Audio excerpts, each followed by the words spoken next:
built from scratch. On this show, I interview entrepreneurs under 30 to hear about the stories of their initial success. My goal is to encourage the next generation of leaders to take action and make a difference. I'm Eric Libby. On today's episode, we have entrepreneur Matt Gronberg with Storage Scholars. Originally from North Carolina, Matt dreamt of becoming an orthopedic surgeon.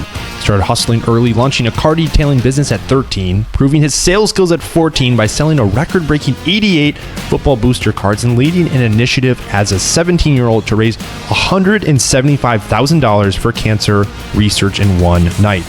His company, Storage Scholars, started in 2017 with $18,000 in revenue and has now grown to over a $7 million top-line revenue company serving 150 colleges nationwide.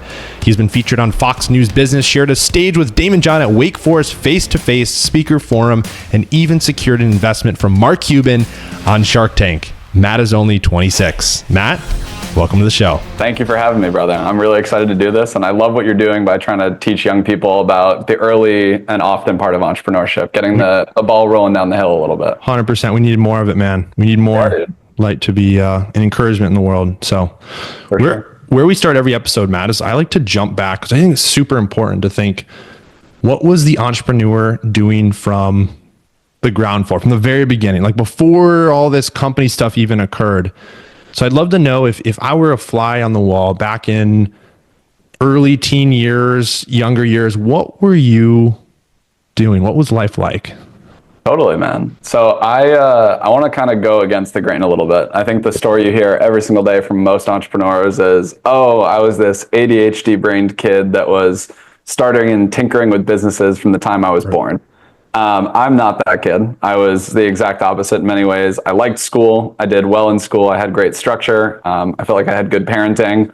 I was very much on the traditional path. Like, I was going to try and get into the best college I could, try and study my butt off, and then hopefully become a doctor.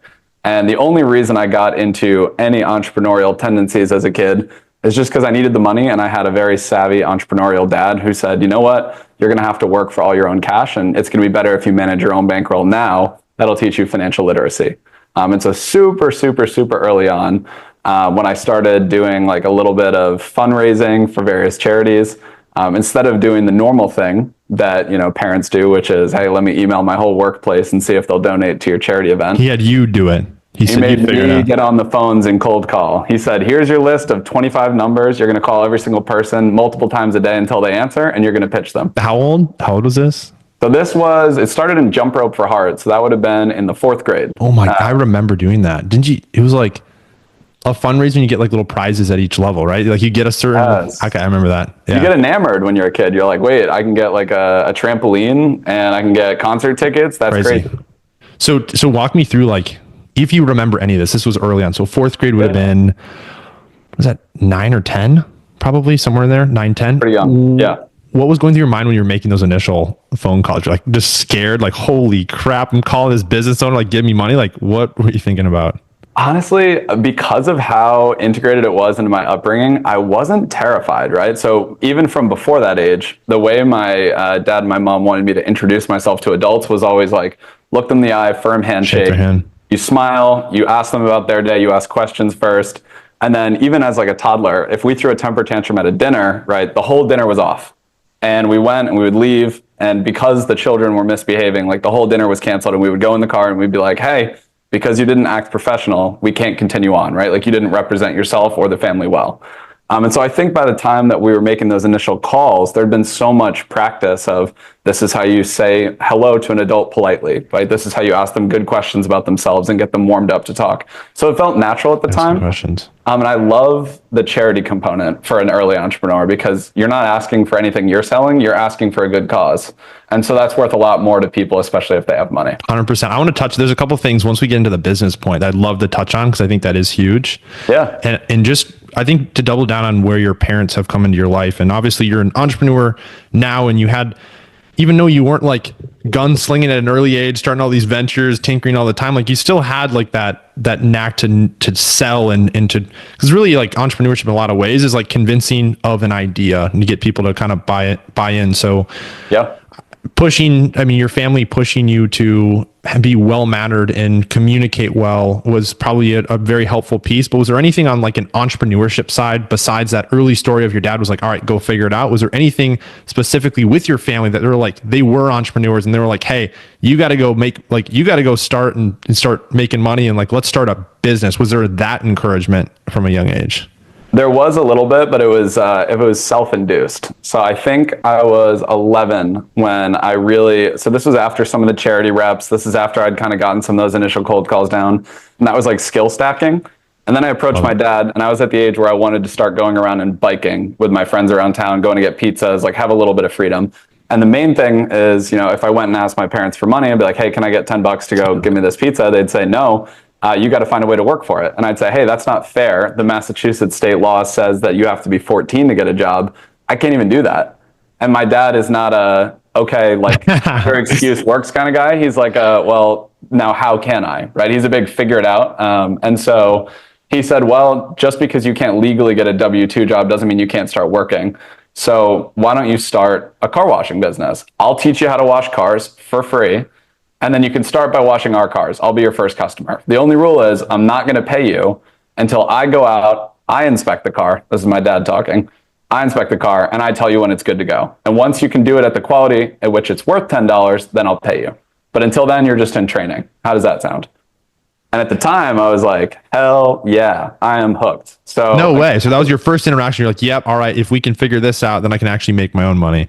Totally. Because I was like, hey, just because again, I'd been talking to so many adults for years at that point, even at 11 or 12, my dad was like, once you know how to do our cars and we approve you, he told me the next step on the roadmap. He's like, go to our church, go to our family friends, go to coffee hour at the end of Sunday service. Like, go ask them if they want their car washed and sell yourself. And he's like, but once you have proven that you're going to do a good job. And he's like, and I'll be the one to tell you because you don't know quite yet. So that was a really great experience. And so that's how we got it going at 11. Most of that first year, the only customer I had was my parents and then my grandparents. And then as I started getting really good, then I started asking family and friends and church parishioners and all that stuff. How far did you take that initial venture, little idea you had? Oh, so it went over the course of years, much like my seasonal business now, which is great. So it started at 11. It was $10 a car wash, and I just did the wash. So it was like sudsy bucket, rinse the car, give it a wash, spray it down, let it air dry or towel dry. And then the next year I added all right, well, I'm going to vacuum the car as well. Right. And so it was a little service upsell, you little add-on upsell coming in. Yep. Yes, sir. And then by year 3 or year 4, I was doing full detailing. So I was taking it through like a full wash, a full wax, like leather conditioning on the insides, shampooing the carpet. So that was like my 13, 14-year-old venture. And we were dropping off cars probably 1 to 2 a weekend all summer long. And it would take me 8 to 10 hours to do a car on my own because I was young at the time. And I would charge like $100 a car. So it was very, very good by the end, even 13, 14 years old. So you started, it was at like 11 and then you carried it on until about 14. That's right. Yeah. And the only reason I stopped is because I was able to get more consistent work. And I still thought at the time, because again, I wasn't entrepreneurial. Sure. I look back now and I was building skills, but I didn't care about running my own thing. I was ready to get a job. I just wanted money. One thing you said too is we. So was there other stakeholders involved here that were doing it? Did you hire some people at that point? No, that one was solo dolo. I was lucky to have my dad's advisory service because he wouldn't let me give a car back to any of our friends and any of our family until it's very good. Yeah. He would go check it and he'd be like, all right, I think you're ready. Beautiful. So you continue on, Matt. You have this little experience with car detailing, learning the initial idea of entrepreneurship, of somebody needing a service, you providing value, you getting money in return. Yep. Now it goes a couple years before you end up coming to the current business, but was there any other little ventures that you started in high school of means to kind of make some money while you were there? For sure. In terms of just me personally making money, again, I always actually chose to have a job at that age. And I was picking pretty good jobs. So I would actually argue that job selection from a money standpoint was way better than entrepreneurship at the time. Because I was working as a scooper of ice cream at one of the most popular ice cream joints in town. And for whatever reason, the way that service or the way the ice cream was priced at that place, we would all walk home with about 60 to 80 bucks in tips on top of like standard minimum wage. Right on. So it was pretty good at the time. And then as soon as I was legally able at 16, started working in restaurants, doing bar backing and bussing. And again, immediately went to high-end restaurants, nice Italian places, and then immediately went to catering halls. So I felt like I kept leveling up as much money as I could possibly make as an 18-year-old with no skills.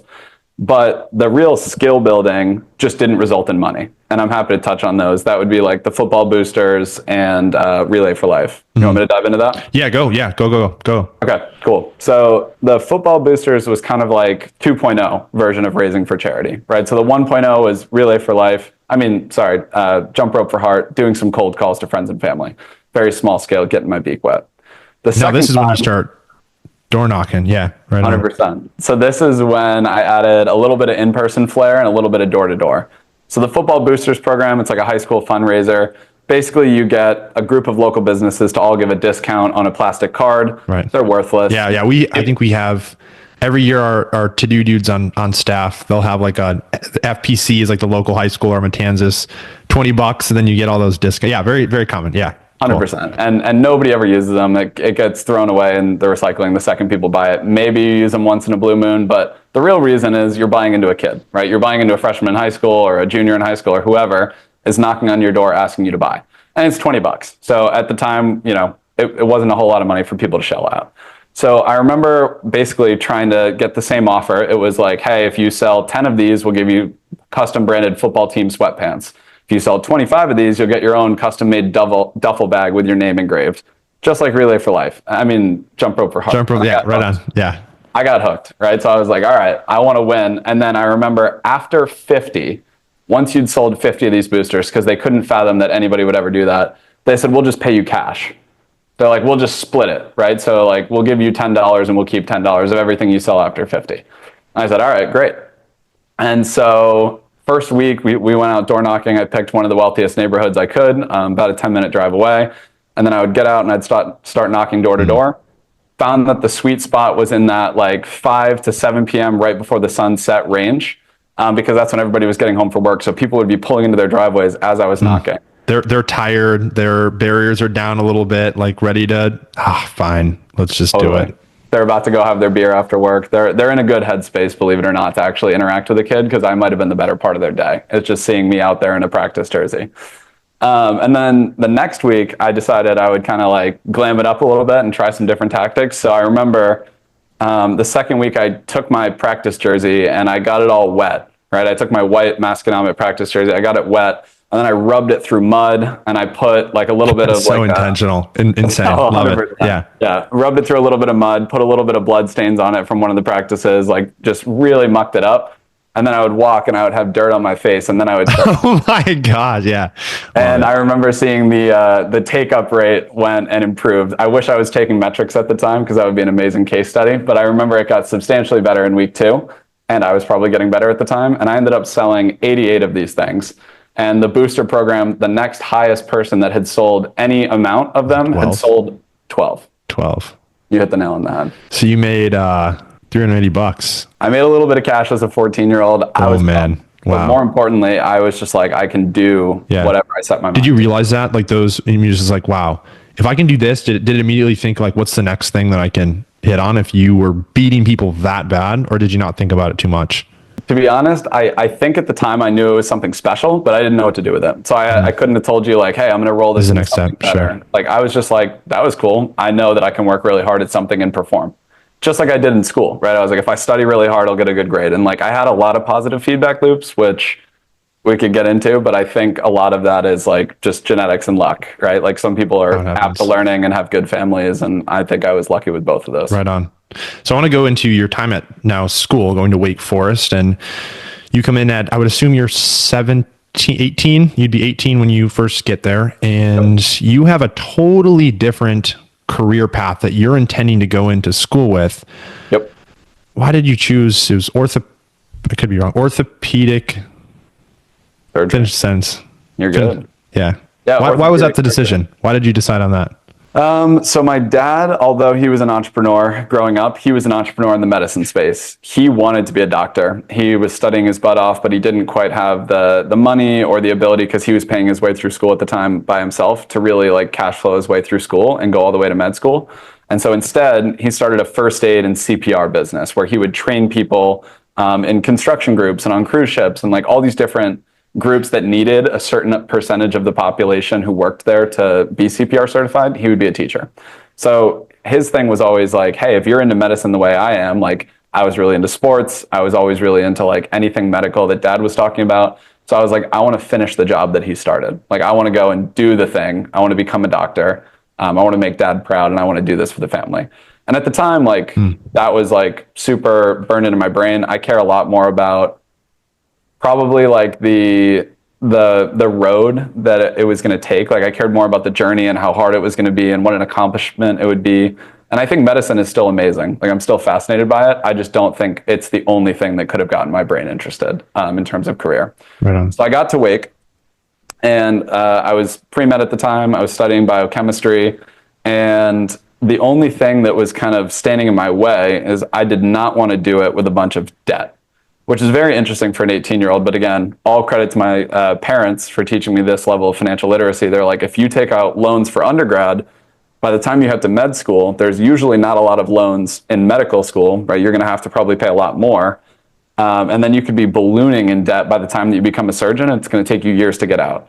And so when you start doing that math of like, all right, I'm 18 now, you're not going to get out of like paid education until 27, most likely, is like the common age for people to graduate the actual classroom part of med.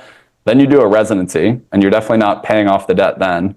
And then you do a fellowship if you want to be in orthopedics. So like the earliest that you're going to make a real salary to pay off your debt's like 32 in the US, right? So what do most people, just curious, what do most people leave school with debt wise? Like 200,000? Is it 100,000? You know, I don't know. I would love to look up the average. But it's still pretty bad. Yeah. But I do remember at the time, I already had a big strike against me because going to Wake Forest at the time, my mindset was so much money. Yeah, go to the best school you can get into because that's what everybody tells you, especially if you did well in school. Wow. And when you add up the cost, it was definitely going to be pricey. So I was like, you know what?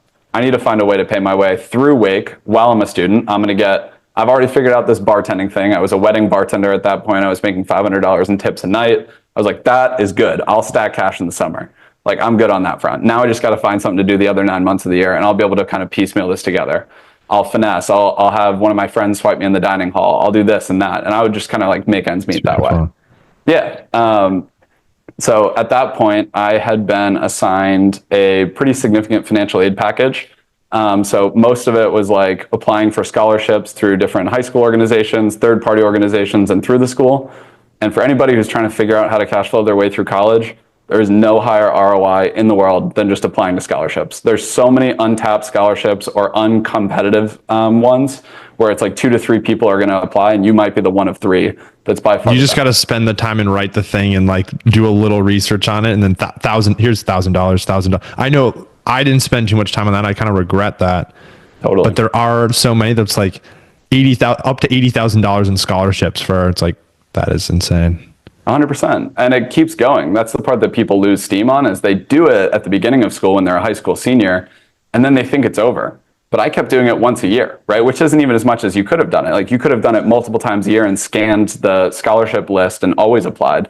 But I did it once a year, and I was able to get second year and third year and fourth year scholarships that continued to add up, right? When you get $3,000 to $5,000 tax-free straight to the bottom line, when you actually think of yourself as a business, that's worth a lot. And then when you factor in compounding, if you're going to be a doctor, oh my God. Game changer. It could be tens and tens of thousands. So I'd love to know, Matt, and I know this jumps a little bit ahead in the story, but you at some point decide to make the shift and you're like, I'm not liking this so much, and I'm kind of interested in business.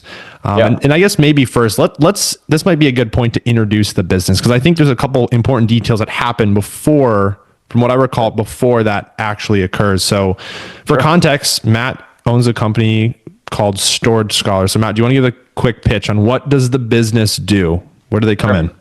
Yeah, so super high level, Storage Scholars is a moving, storage, and shipping service for college students. We give students packing supplies for them to pack up their room. We send a moving team to pick it up in room, bring it down to the curb. We have a truck waiting where we truck it to a storage facility that we have for the summer. We store it for 4 months, and then we redeliver it back to them when they get back to school.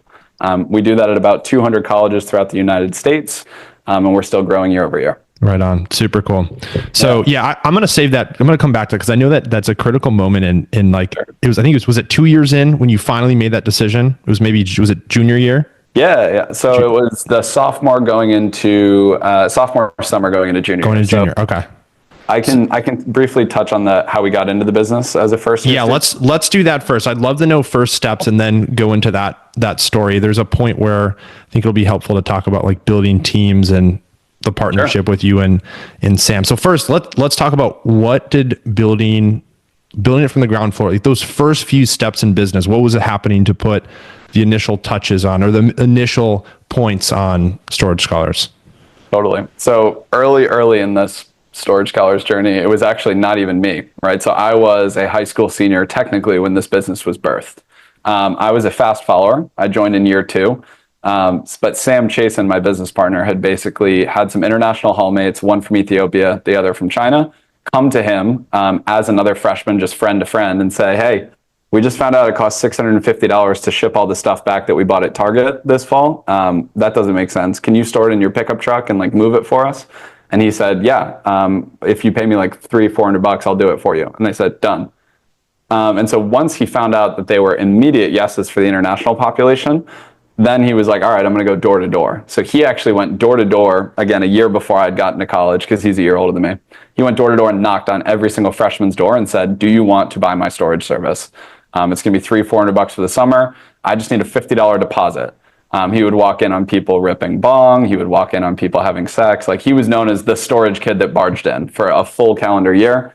But at the end of the day, he took the $50 deposits from everybody, used that to put the down payment on the first month of storage, and he was off to the races. So that's how he started it.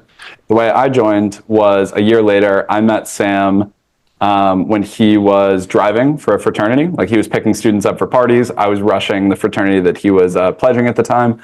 And he said, hey, man, I keep seeing you around. You're working that work study. And at the time, the work study is the job that the school assigns you. And I was working as an intramural referee.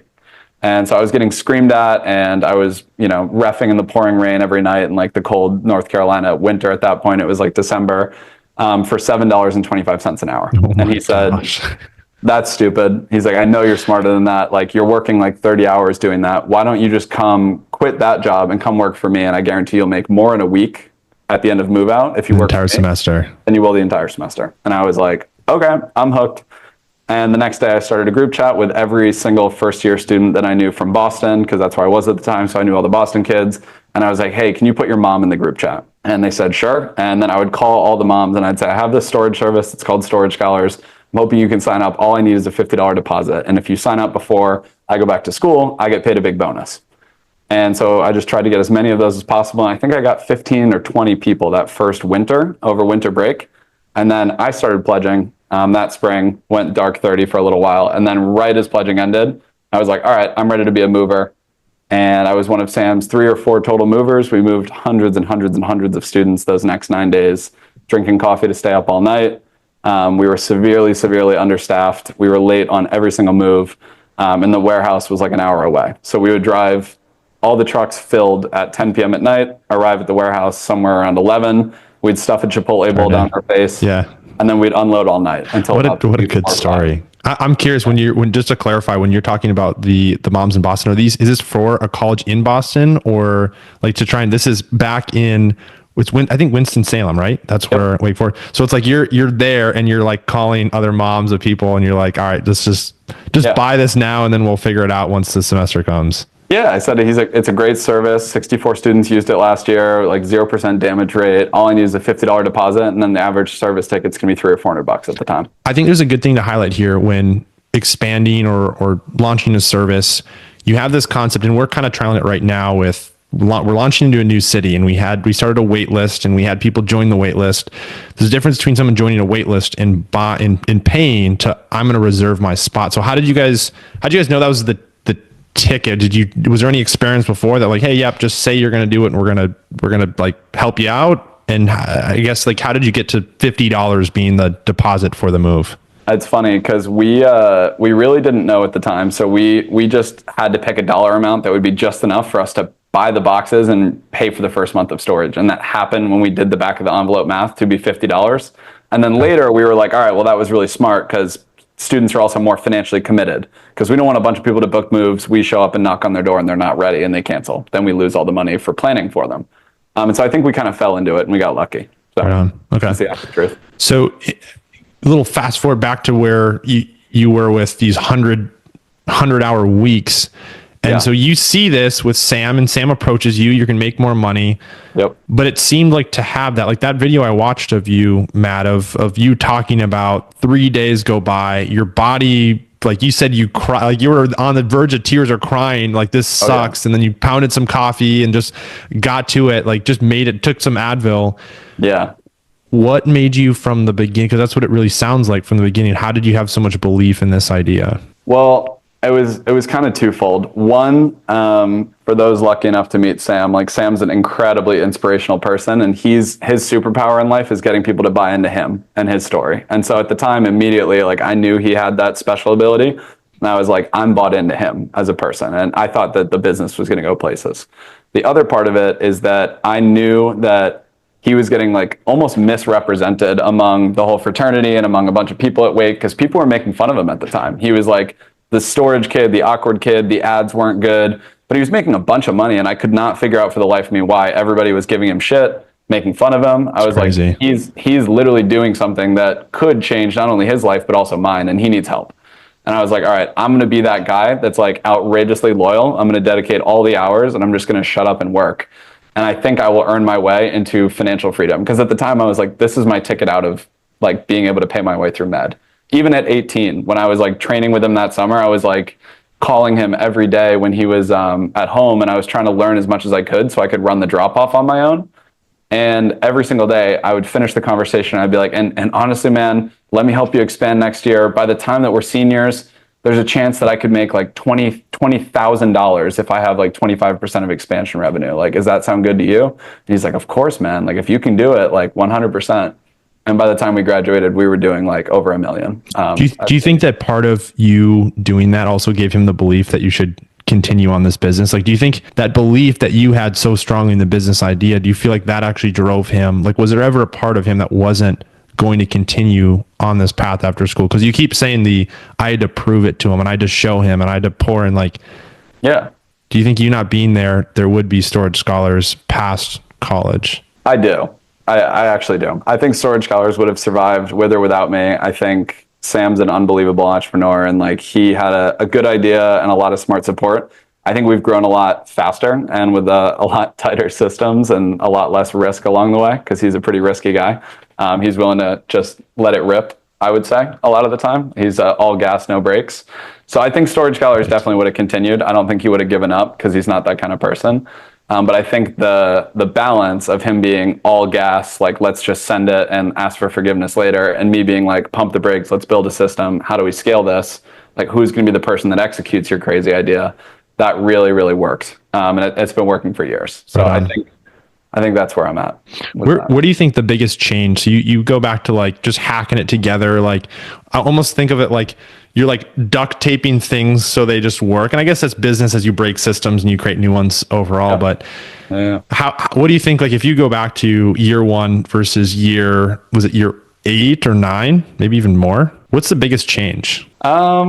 I think at the beginning it was do everything you can as scrappy as you can, right? It was like do everything as cheap as possible, right? Like buy things, return them later, right? Like when you are going to go do marketing, use chalk, right? Like when you go do flyers, print them on the school's dime, because you have a certain amount of credits you have to spend by the end of the semester. Never pay a real company to do it, because that would mean spending money. Pay people as little as possible, right? Like we just had this scarcity mindset because that's what we had at the time. We had a big fat bagel. Like we had nothing in the bank. We were just trying to scrap it together and get customers. And then as the years have gone by, now it's like the thing we're scarce of is time. And so like every initiative that we want to deploy does actually have a good amount of money behind it. And it also has to have a ton of thought. Because if we do things too quickly now with the amount of like people that view our service, it's going to dilute the brand, right? And we have more to lose than we did at the beginning. Right on. So everything needs intention, planning, and honestly, a good bit of budget. How have you thought about, because that was one of the questions I want to talk about, was finances. Like you guys hit, I think it was 7 million top line 2024. Yep. Right.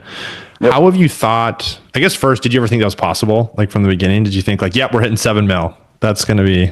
It wasn't even on the radar at the time, okay. But I think as time went on and as we hit I think as we hit about 1 million, I was like, no, I can see this going the distance. Right on. Okay. Yeah. Cool. Yeah. So more like belief. As time went on, you had more belief in the idea.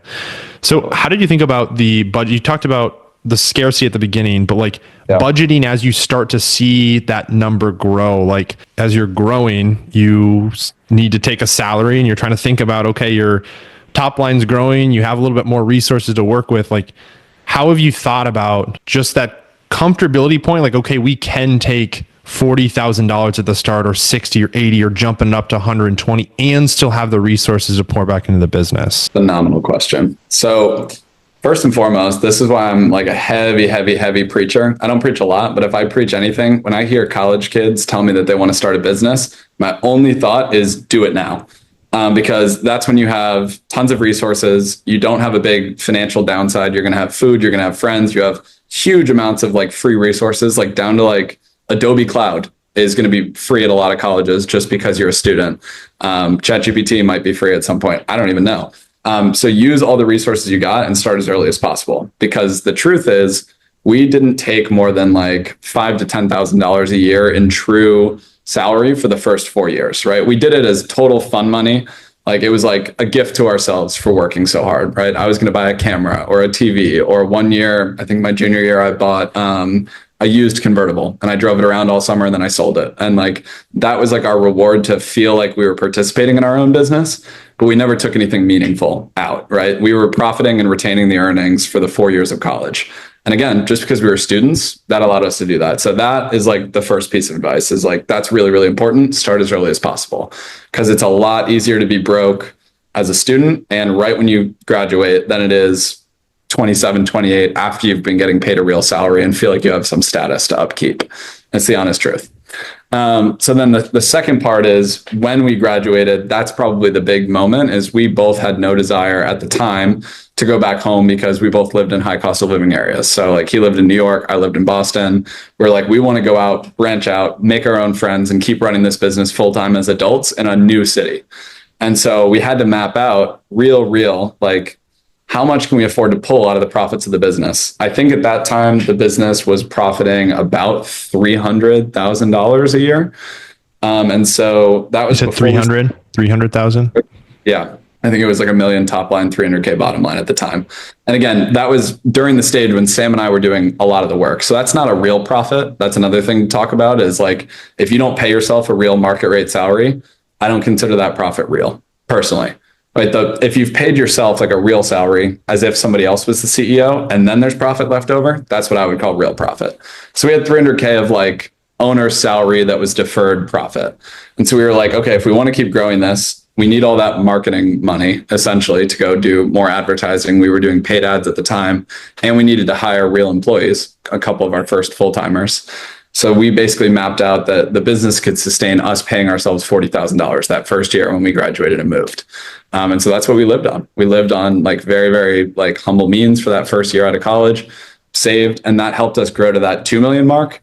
And thank God we saved and we were pretty like modest with how we were living because then we went on Shark Tank that year and we got to post like a really good top line and bottom line when we actually went on the show. Did you think when you were 4 years in and you were 5 to 10K, you were paying yourself? Like, was there ever a moment in your mind where you're like, man, this kind of sucks. Like, I wish we were making a lot more money. And did that cause doubts when you got to that point? Every day. Okay.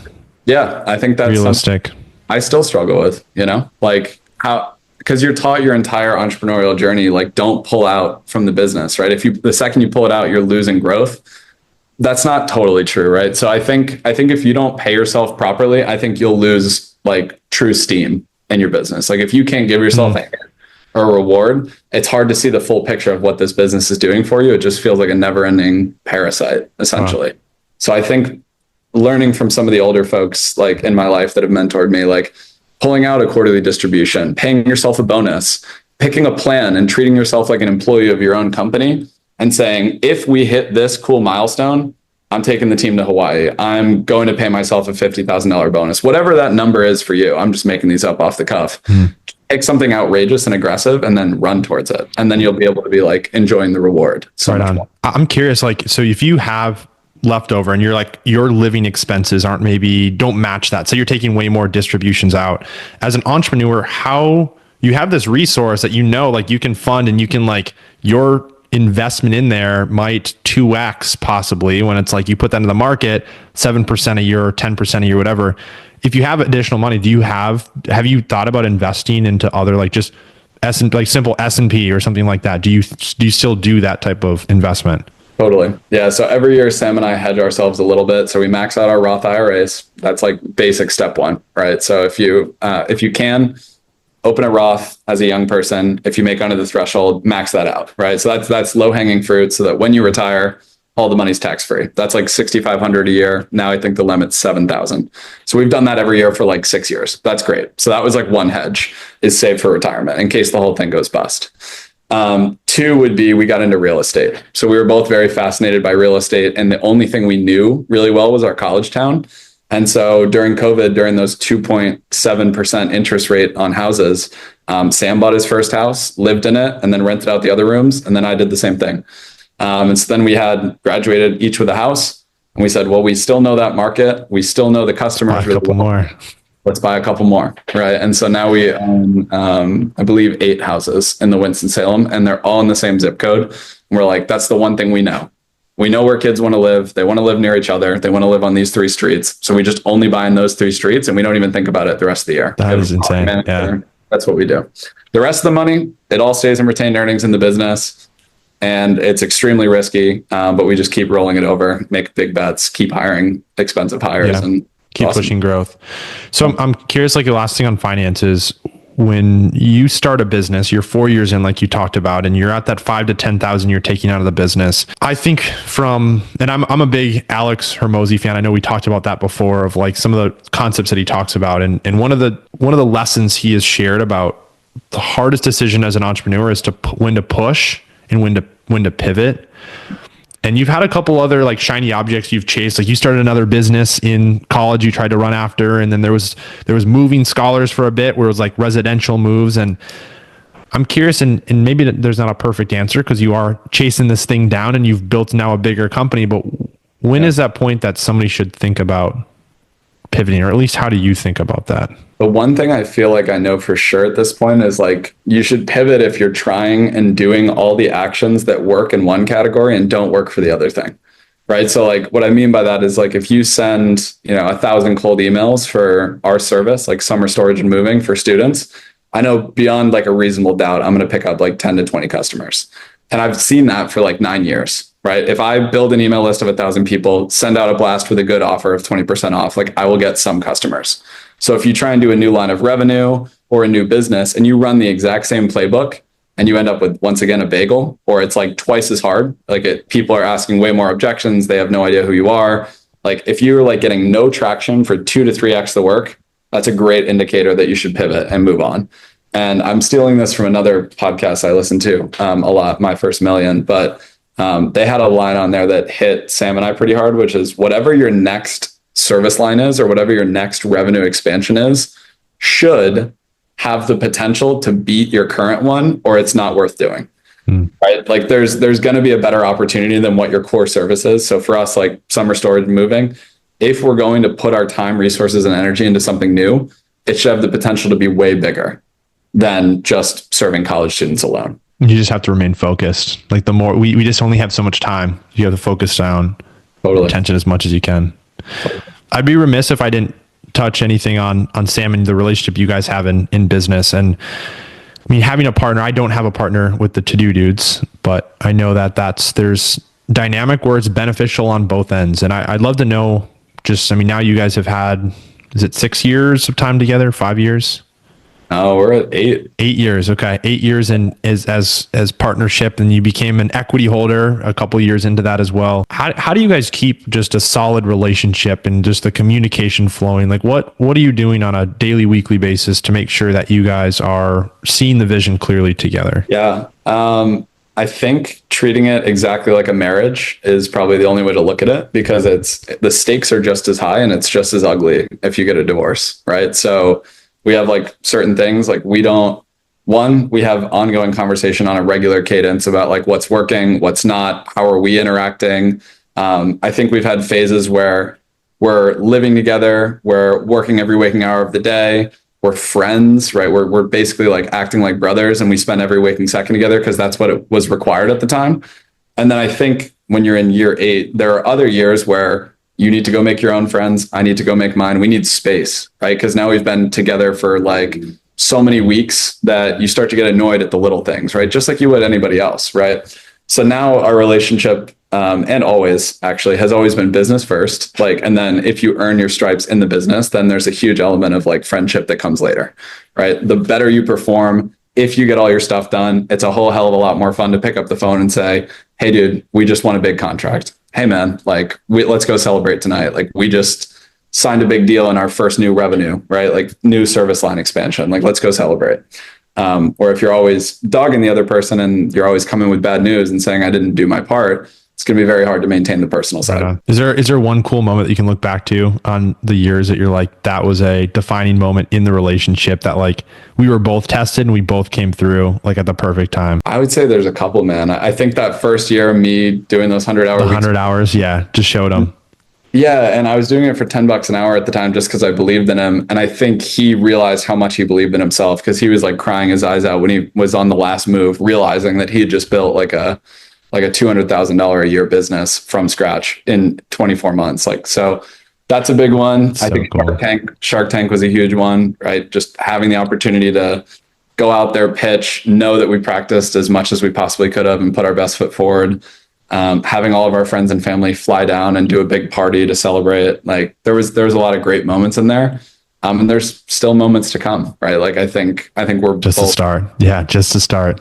We have a rule where we FaceTime each other every time we have good news. And so multiple times throughout the week, if I get a FaceTime from Sam, I know it's different than a phone call. I pick it up because I know he's going to hit me with good news and I get to share. I like that. Share in the win.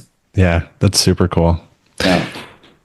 If you look back at these years of Storage Scholars and give yourself advice at the very beginning, if you were to go back to 18-year-old self, like getting back in your mind, like saying, Matt, this is what you need to do, man. You need to lock in, you need to focus because you're going down the wrong path. What is that piece of advice that you would give yourself? I would say do exactly what you're doing.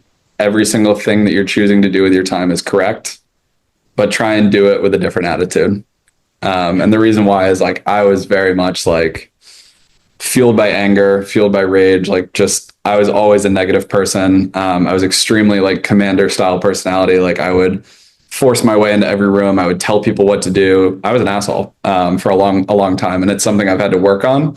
Mostly to find like some internal peace to be like, no, like, yes, every day I wake up and I'm going to deal with extremely hard things, but like you can laugh about it. Like you can have some fun with it.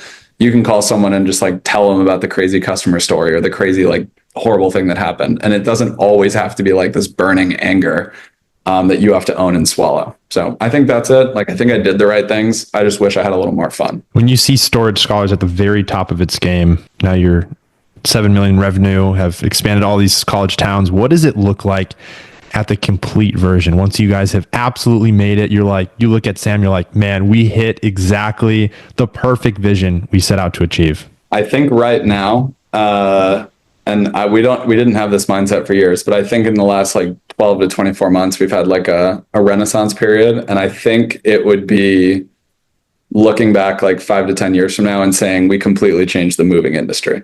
Because the moving industry as a whole is a crappy industry. It's filled with crooks. It's filled with charlatans. It's filled with people that don't hold their word. And there's also some amazing people. But a lot of the amazing people are swept up by this like crappy model that's always been bad service, charge whatever you want, stuff breaks. And I hate it. I really want to see that change and I want to see the world get better. So this just happens to be the industry we picked. Incredible. Yeah. I'm going to finish this show, Matt, with how we finish every show on Built from Scratch. Cool. And it's with the quote that means the most to you. So in our time leading up to this, I asked for the quote that really speaks to you. And it says, how you do anything is how you do everything. And I want you to tell me what this quote means to you and how the next generation of leaders can take this as a quote to change the world that we live in today. So I think this quote to me is the formula for luck, right? And what I mean by that is the way you start approaching things early on in life if you do everything with a certain standard, I think it creates an opportunity for you to get quote unquote really lucky, because the right person might be watching at the right moment and give you the shot because they saw you doing something else. And so again, I'm kind of different than a lot of entrepreneurs. I deject the idea that if you're bad at school, you should become an entrepreneur. You can be really good at school and study your butt off and get A's, and then also be really good at business, study your butt off, and make a bunch of money. And so I think people should adopt that mindset more of do everything with a lens of excellence, help people as much as you humanly can, study really hard, work your work study as a referee really, really hard, right? Like show up all 30 hours of the week, and somebody driving a pickup truck will pick up on the fact that you're working that many hours, and they'll see and they'll say, hey, why don't you work for me? I have a better opportunity. And so that's why I believe in that quote. I think it really is the formula for luck. Everybody, that's Matt with Storage Scholars. Matt, where do you want the audience to find your info or get in touch if that's a possibility? Yeah. Well, you should go and follow Storage Scholars on Instagram, TikTok. We're posting 2 or 3 videos a day, having a lot of fun, doing a lot of college humor skits. If you want to reach out to me, you can follow my Instagram, Matt_Gronberg. Perfect. Matt, appreciate the time. Thank you, Eric. Appreciate it, dude.